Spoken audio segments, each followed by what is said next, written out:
ai marre de rester ici, je veux aller voir mes copains. Ça me saoule tous ces devoirs. Franchement, les profs exagèrent.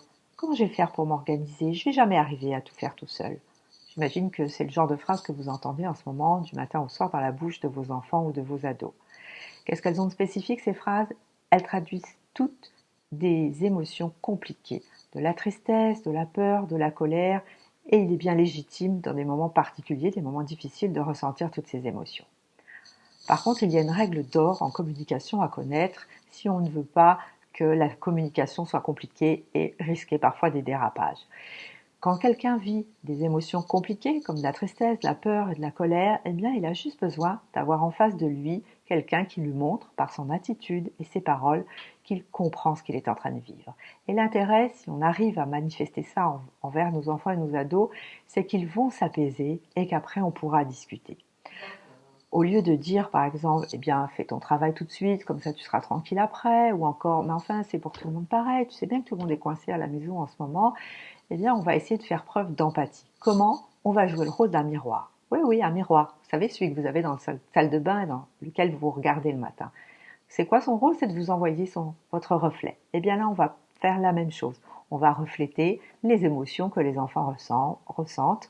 On va refléter ce qu'ils nous énoncent comme problème ou les faits qu'ils sont en train de partager avec nous.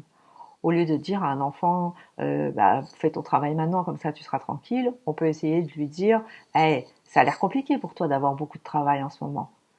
Ou bien on peut aussi lui dire, tu as l'air d'avoir peur parce que tu ne sais pas trop comment tu vas t'organiser, tu n'es pas sûr d'arriver à faire tout ce travail que tu as à faire en ce moment. C'est en reflétant l'émotion, l'effet, le problème, eh bien, qu'on va aider un enfant à traverser ses émotions. À la fin de l'échange, on pourra rajouter de quoi aurais-tu besoin? Qu'est-ce qui pourrait t'aider là maintenant? Et j'ai bien dit de quoi aurais-tu besoin? Qu'est-ce qui pourrait t'aider? Et pas qu'est-ce que je peux faire pour toi? Franchement, vous allez voir que ça change la donne.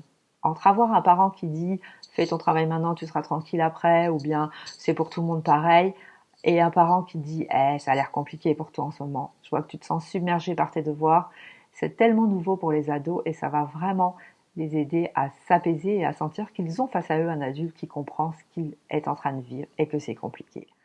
Pour conclure, je laisserai la parole à Reine Guinotte qui disait toutes les émotions sont légitimes, les comportements ne sont pas tous acceptables. Tu as le droit d'être en colère, d'être triste, etc. Par contre, tu n'as pas le droit de taper, d'insulter, de parler avec un manque de respect, etc. Ça sous-entend aussi qu'il va falloir apprendre à nos enfants, à nos ados, à exprimer leurs émotions d'une manière qui nous convient. Et quoi de mieux pour leur apprendre? Eh bien, c'est déjà de le faire nous-mêmes. À très bientôt et revenez-nous vite avec des commentaires ou des anecdotes sur ce que vous avez essayé. Bonne journée.